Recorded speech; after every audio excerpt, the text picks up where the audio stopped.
Bonjour les amis, aujourd'hui donc la suite, la deuxième partie de la vidéo La messe dans l'invisible selon les visions de Catalina. Donc nous en étions à l'importance donc de recevoir Jésus avec une âme propre.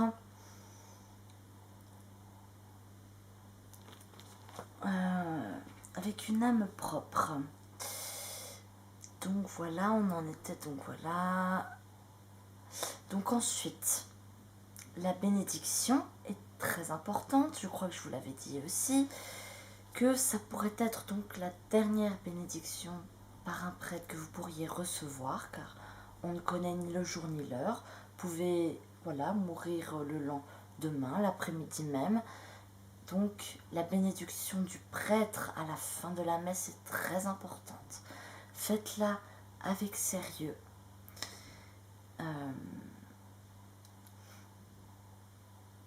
Voilà, donc pareil, restez après la messe. Ça aussi je vous l'avais dit. L'effet donc de la communion est présent pendant bien 15-20 minutes.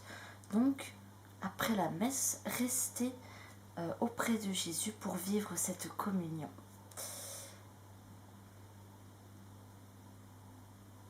Donc Jésus dit, ne vous hâtez pas de partir lorsque la messe est terminée. Restez quelques instants en ma compagnie, profitez-en et laissez-moi profiter de la vôtre.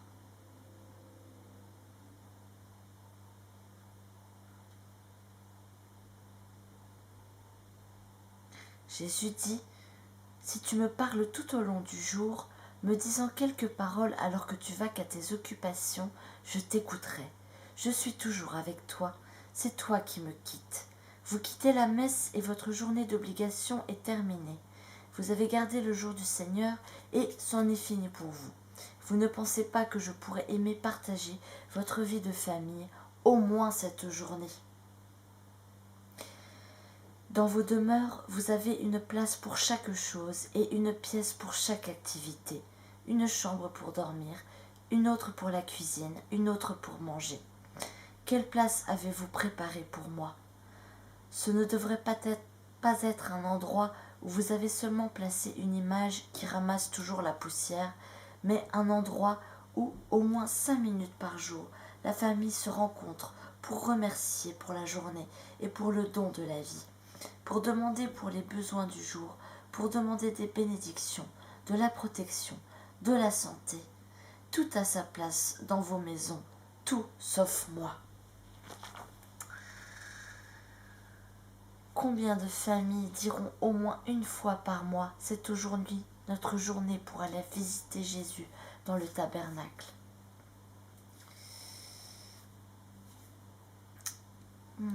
Notre pauvre Jésus.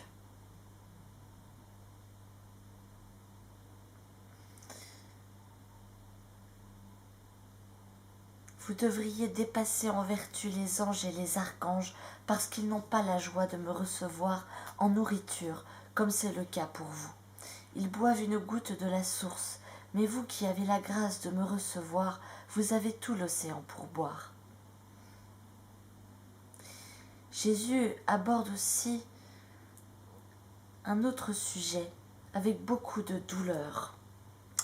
Il concernait les personnes qui venaient le rencontrer par habitude, ceux qui ont perdu leur émerveillement dans chacune des rencontres avec lui. Cette routine refroidit tellement ces personnes qu'elles n'ont plus rien de neuf à dire à Jésus quand elles le reçoivent.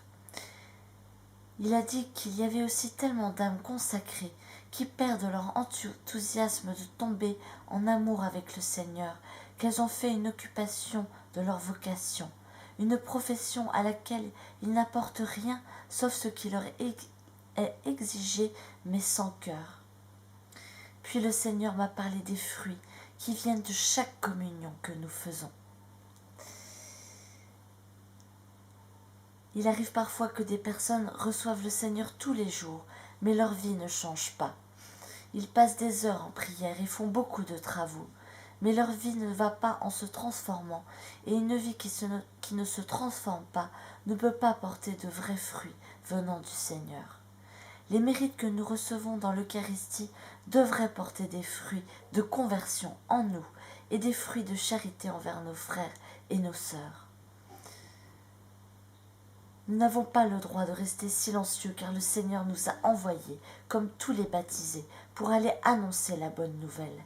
Nous n'avons pas le droit de garder toutes ces connaissances et ne pas la partager avec les autres et laisser nos frères mourir de faim quand nous avons tant de pain dans nos mains. Nous ne pouvons regarder notre Église s'effondrer alors que nous demeurons confortablement dans nos paroisses et dans nos maisons, recevant tant du Seigneur. Sa parole, les homélies des prêtres, les pèlerinages, la miséricorde de Dieu dans le sacrement de réconciliation, la merveilleuse union avec la nourriture de la communion, les conférences des prédicateurs.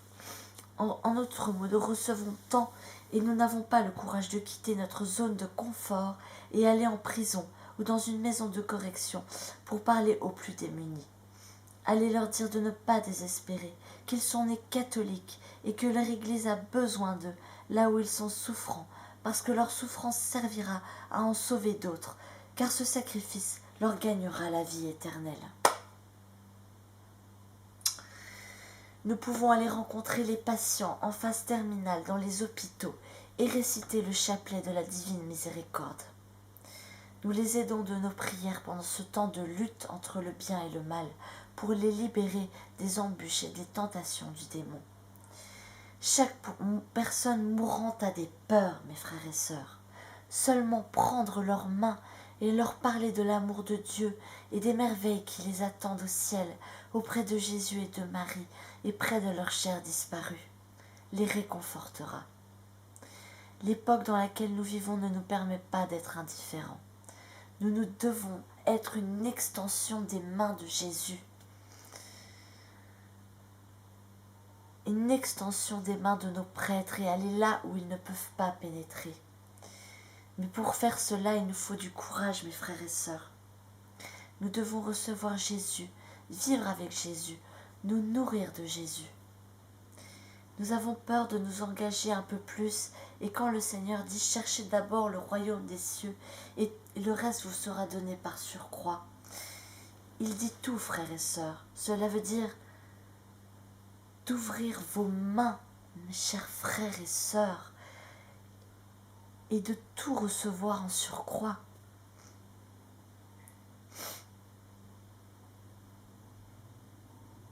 Donc mes chers frères et sœurs, la prochaine fois que vous allez assister à la messe, vivez-la du fond du cœur.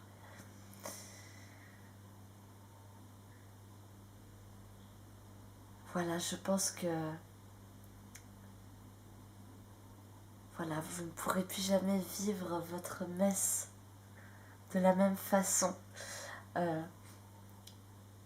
retrouvons notre amour d'enfant, retrouvons un cœur d'enfant.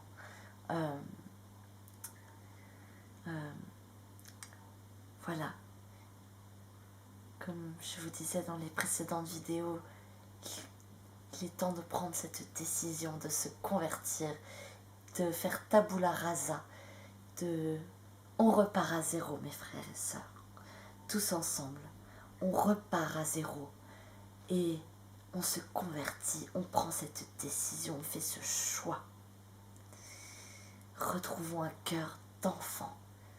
Voilà, à chaque seconde, vivons en Christ, dans l'amour. Je vous conseille vous pouvez vous procurer les visions de Catalina de la Sainte Messe. Il existe des petits livrets parce que voilà, c'est vraiment merveilleux et ça aide à vivre avec ferveur ce sommet de la vie chrétienne qu'est la Sainte Messe. Profitons de la messe, mes frères et sœurs, car bientôt ils vont fermer les églises, bientôt la persécution, bientôt la guerre. Donc profitons-en, mes frères et sœurs, profitons-en. Donc voilà. Voilà. N'hésitez pas à partager tout ça. Je cherche un petit truc pour la fin. Parce que là... Oui, d'ailleurs, désolée, je fais de la vidéo sur le lit parce que en ce moment, j'ai des ouvriers là dans mon immeuble, ils font des travaux. Donc, j'ai dû tout mettre dans la pièce, donc je n'ai plus de place. C'est le gros chantier. Donc, voilà. Donc là, c'est mon petit carnet de avec tous mes trésors, toutes mes prières. Voilà.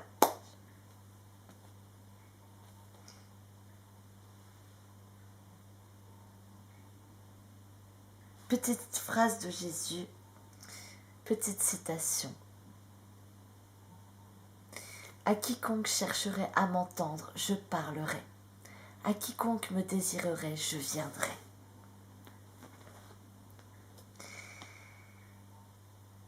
Souris au prochain comme si tu me souriais, je suis le prochain.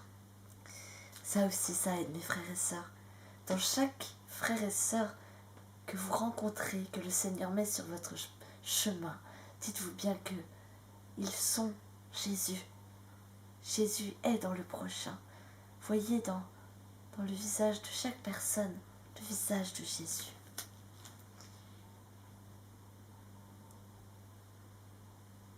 Pour être sainte, il faut d'abord vouloir être sainte. Vous ne naissez que pour la sainteté. Mes chers frères et sœurs, voici ce pourquoi nous naissons. Donc voilà, mes frères et sœurs, prenons cette décision pour la sainteté. Soyons saints, mes frères et sœurs. Oh Saint-Esprit, donne-nous d'être saints.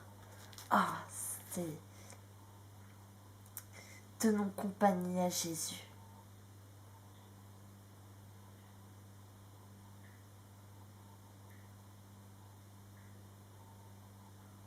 Jésus dit, si tu pensais plus souvent à moi, tu ferais moins de fautes. Oh que oui.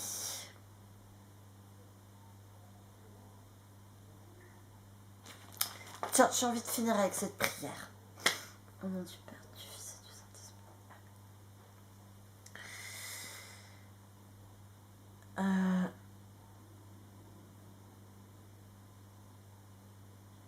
J'hésite entre deux. Non, je fais celle-là, allez. Alors, des milliards et des millions de fois. Mon Jésus, miséricorde. Miséricorde, mon Jésus, pour chaque mourant jusqu'à la fin du monde. Des milliards et des millions de fois, nous offrons au Père céleste le sang précieux et les larmes de sang de Jésus pour chaque mourant jusqu'à la fin du monde. Et le couvrons avec le précieux sang et le cœur immaculé de Marie et ses larmes de sang, pour que l'ennemi perfide n'ait aucune prise sur eux. Amen, ainsi soit-il. Voilà mes chers frères et sœurs, je vous dis à bientôt. Je ferai de toute façon bientôt des vidéos, car vous avez vu, j'ai enfin repris pour me faire pardonner. Je vous ai fait pas mal de vidéos, donc voilà. Je vous dis à très bientôt mes chers frères et sœurs. Soyez abondamment bénis. N'hésitez pas à vous abonner, à partager. C'est absolument pas, comme vous le savez, cette chaîne, je l'ai faite pour Jésus, pour évangéliser. C'est pas du tout pour moi. Je ne fais pas du tout ça pour... voilà. C'est juste que... voilà, si jamais on passe la barre des 1000, mes chers frères et sœurs, vraiment là, je vous réserve une super surprise. Et notamment ce live que je veux faire et que je veux faire bientôt. J'ai hâte en plus, mes chers frères et sœurs, parce que dans ce live, je veux qu'on fasse une soirée de prière, de louange, que l'on chante, que l'on fasse de la musique, que l'on chante, que l'on prie, que l'on loue, que l'on glorifie le Seigneur. Voilà, soyez bénis, gros bisous et à bientôt.